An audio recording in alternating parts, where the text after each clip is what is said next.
Habang sila komportable sa posisyon, tayo ang sumasalo ng bawat desisyon. At sa huli, tayo ang nagbabayad.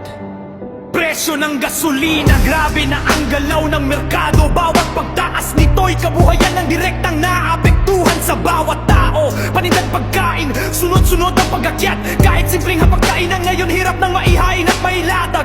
Gera sa ibayo pero dito ang tama na epekto. Hindi man tayo kasali pero tayo ang sumasalo ng perwisyo. Bawat galaw ng presyo, rekta sa sikmura ang tama. Habang kita'y limitado, gastos tuloy-tuloy, walang pahinga. Ang nagbabayad sa kasalanang di atin. Bawat buwis na binigay, sana'y may patutunguhan din. Magkaisa ang Pilipino, isang tinig, isang laban, para mawala ang kurakot na sumisira sa bayan. Corruption sa sistema, paulit-ulit na eksena. Pundong para sa masa, nawawala sa parehong istorya.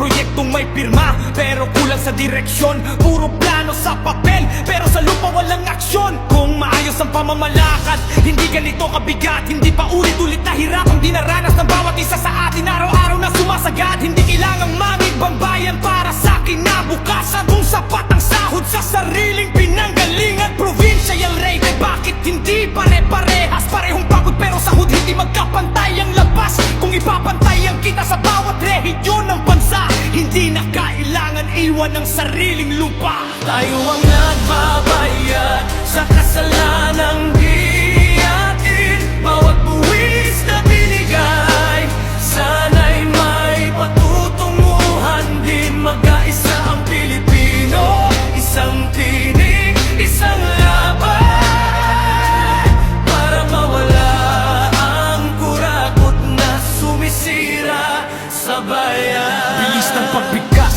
bawat linya may di na direksyon. Galit ng masa sa may kung nilalabas ng walang preno't kontrol. Presyo ng produkto, sunod-sunod ang pagtaas. Habang sahod na nanatiling kulang, hindi sumasabay sa taas. Kaya napipilit ang lumuwas, iwan ang pamilya pinanggalingan, para kumapit sa syudad na hindi rin sigurado ang kinabukasan. Kung walang kurakot sa loob ng pamahalaan, mas maayos ang buhay ng bawat mamamayan.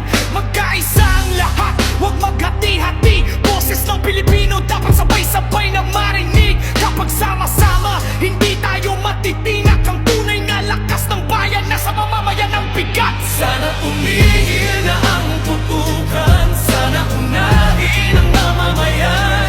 Hindi pang sariling kapakanan, kundi kapakanan ng bayan. Ang nagbabayad sa kasalanang hinating. Bawat buwis na binigay, sana'y mapunta sa tama rin. Magkaisa ang Pilipino, isang tinig, isang laban, para mawala ang kurakot at bumangon ng bayan. Yeah, hindi kami kalaban, kami ang bumubuhay sa bayan. Kapag nagkaisa ang Pilipino, walang kurakot ang mananatili.